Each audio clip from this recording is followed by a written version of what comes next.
Hello children, today's topic is chapter 2 basic concepts of economics. In this chapter I have already discussed some terms and their definitions in my previous video. Now in this video I will discuss some more terms and their definitions. From them the first one is showing on your screen, that is market.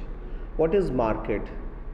According to economics, market is a system by which the buyers and the sellers establish contact with each other directly or indirectly for purchasing and selling the commodity. Market वो है जहाँ पर खरीदने वाला और बेचने वाला एक दूसरे से कांटेक्ट करता है. वो कांटेक्ट डायरेक्टली हो सकता है, फेस टू फेस हो सकता है, या इनडायरेक्टली हो सकता है, ऑनलाइन हो सकता है, टेलीफोनिक हो सकता है. लेकिन दोनों का मेन पर्पस ये होता है कि वो या तो कुछ खरीदेंगे या फिर कुछ बेचेंगे. Means purchasing and selling of the commodity must take place there. So this is market according to economics. Now the second term is factors of production. अब ये पूरा लिखा हुआ है factors of production. What is the meaning of factors of production here? In economics, anything that help in the process of production of a commodity or service is called a factor of production. कोई भी ऐसी process जो production किसी commodity के production या किसी service के production में हेल्प करती है, that is known as factor of production. All those things which help in production are generally अगर हम उनको देखें तो दो ग्रुप्स में डिवाइड हो सकते हैं, एक फैक्टर इनपुट्स और एक नॉन फैक्टर इनपुट्स. इसके बाद में आता है economics generally classify basic factors of production into 4 main groups. जो अगर हम इकोनॉमिक्स में देखें तो जो मेनली फैक्टर्स होते हैं वो 4 ग्रुप्स में डिवाइड होते हैं. पहला है लैंड, दूसरा है लेबर और तीसरा है capital, and the fourth one is organisation. Organisation और entrepreneur. Entrepreneur means owner of the business और द कंपनी. जो भी कंपनी चलती है वो इन अदर 3 फैक्टर्स ऑफ प्रोडक्शन को एक साथ लाती है और उनको वर्क करती है और प्रोडक्शन को कंप्लीट करती है. तो ये हो गए आपके फैक्टर्स ऑफ प्रोडक्शन.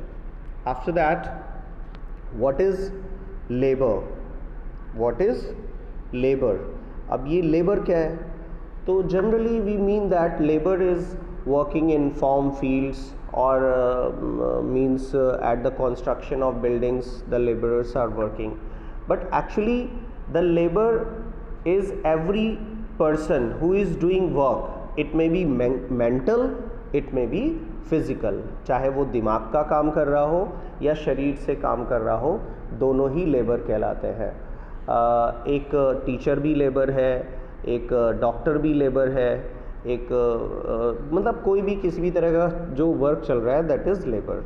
मैनेजर है वो भी लेबर कर रहा है. तो ये लेबर की डेफिनेशन होती है यहाँ पर. फिर उसके बाद में आता है कैपिटल. अब कैपिटल क्या है? वैसे कैपिटल से सीधा सा ये मतलब है कि जो बिज़नेस में पैसा खर्च किया जाता है और पैसा कमाने के लिए. It is written here, capital is that part of wealth which can be use for further production of wealth. मतलब कहने का जो हमारे पास वेल्थ है उसमें से हमने पैसा लिया, उसको खर्च किया, उससे कुछ चीज़ें ली, ज़मीन ली, एक बिल्डिंग बनाई और उसमें मशीन्स लगा दी. तो उससे क्या होगा? आगे प्रोडक्शन होगा, उससे आगे अर्निंग होगी. तो ये कैपिटल कहलाएगा. तो different types of machines, raw materials, buses, trucks, rail engine, ships etcetera, what ever is there, that those all are counted as capital. Because इन सब का इस्तेमाल आगे अर्निंग्स के लिए किया जाएगा, प्रोडक्शन के लिए किया जाएगा. Okay, after that organization.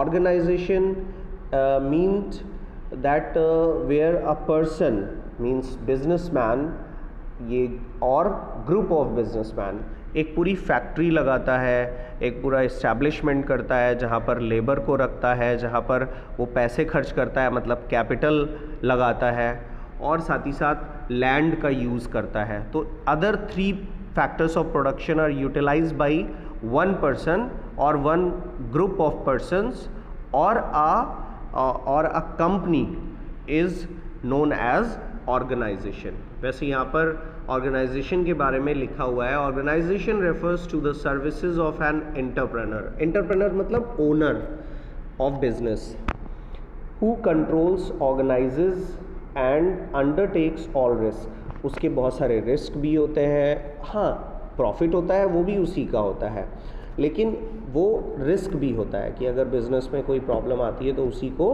वो रिस्क टेक करना पड़ेगा और लेना पड़ेगा, वो उसको झेलना पड़ेगा, ठीक है। One who plans, organises and manages business enterprises and organiser, और इसको ऑर्गेनाइजर भी कहते हैं, और ऑर्गेनाइजर से ही ऑर्गेनाइजेशन का वर्ड बनता है। फिर आते हैं कंजम्पशन। कंजम्पशन क्या है? What is consumption? अब कंजम्पशन वो है जब हम किसी गुड्स को या प्रोडक्ट को यूज़ करते हैं, उसका इस्तेमाल करते हैं, तो वो कंजम्पशन होता है। लेकिन यहाँ पर लिखा हुआ है कंजम्पशन मीन्स डिस्ट्रक्शन और lessening of goods to satisfy human wants. अगर हमारी कोई वांट है और उस वांट को हम पूरा करते हैं तो उसमें जो है गुड्स या जो भी सर्विसेज होंगी उनका, सर्विसेज को तो नहीं कहेंगे लेकिन गुड्स को कहेंगे कि उनका हम डिस्ट्रक्शन करते हैं। जैसे फॉर एग्जांपल एक अगर सोप है और उस सोप को आप बाथिंग के लिए यूज़ करते हैं डेली, तो वो सोप धीरे धीरे कम होता जाता है और एक टाइम आता है कि वो सोप फिनिश हो जाता है, ओवर हो जाता है। तो ये एक तरह से डिस्ट्रक्शन या लेसनिंग ऑफ गुड्स है।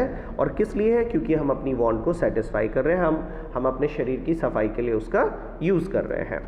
If production means creation or addition of utility, then consumption is the using up of the utility of goods। अगर जो प्रोडक्शन है वो यूटिलिटी को क्रिएट करता है, बताता है कि देखिए भाई ये चीज़ इस प्रॉब्लम के लिए या इस पर्पज़ के लिए यूज़ होगी, तो जो कंजम्पशन है वो उस पर्पज़ को फुलफिल करता है, कंप्लीट करता है।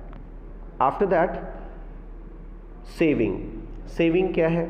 In simple words, when someone spends less than his income, मतलब कहने का अगर कोई 10 रुपये कमाता है और वो 7 रुपये खर्च करता है तो 3 रुपये उसके बच जाते हैं जो वो खर्च नहीं कर रहा है, that is known as saving. बहुत आसान है, सेविंग सबको पता है क्या होता है। सेविंग में be done for various reasons like for old age. Saving बहुत सारे कारणों से करते हैं, जैसे बहुत सारे लोग बुढ़ापे के लिए, अपने ओल्ड एज के लिए सेविंग करते हैं, बहुत सारे लोग अपने बच्चों की पढ़ाई के लिए सेविंग करते हैं, बहुत सारे लोग घर बनवाने के लिए सेविंग करते हैं, तो अपनी कुछ ज़रूरतों को पूरा करने के लिए सेविंग्स करते हैं। इसी तरह से जो फर्म्स होती हैं, जो बड़ी बड़ी बिजनेस कंपनीज होती हैं, ऑर्गेनाइजेशंस होती हैं, वो भी सेविंग करती हैं for further extension of the business. अपने बिजनेस को और ज़्यादा बढ़ाने के लिए उस सेविंग करती हैं। तो ऐसा नहीं है कि सेविंग सिर्फ आम आदमी करते हैं, बड़ी बड़ी कंपनीज भी सेविंग करती हैं अपनी। फिर आते हैं इकोनॉमी। ये वर्ड बहुत बार आप सुनते हैं इकोनॉमिक्स में, इकोनॉमी। What is economy? यहाँ पर लिखा हुआ है The word economy refers to production activities of a well-defined area or region. It may be a village, a district, a state or nation। मतलब कोई भी जगह हो सकती है, एक गांव हो सकता है, एक शहर हो सकता है, एक स्टेट हो सकता है, नेशन देश हो सकता है, या फिर पूरे वर्ल्ड में। तो जो भी the sum total of all production units, जैसे जहाँ जहाँ पर प्रोडक्शन होता है, जहाँ पर सेलिंग परचेजिंग होती है, ऑफ रीज़न लाइक फैक्ट्रीज़ है, फॉर्म्स हैं, माइंस है, ऑफिसेज हैं, बैंक्स हैं, स्कूल्स हैं, कॉलेजेस हैं, शॉप्स हैं, यहाँ पर पैसे का लेन देन होता है, लोगों का प्रॉफिट होता है, लॉस होता है। तो ये सारा सिस्टम मिला करके, इसमें देखिए ट्रांसपोर्ट सिस्टम, रेलवेज़, ये सब लिखा हुआ है, इन सब को मिला करके इकोनॉमी कहते हैं। As a whole all the things are counted here, whatever I have told। तो इसके बाद में आता है next is house holds. House holds का सीधा सा मतलब ये है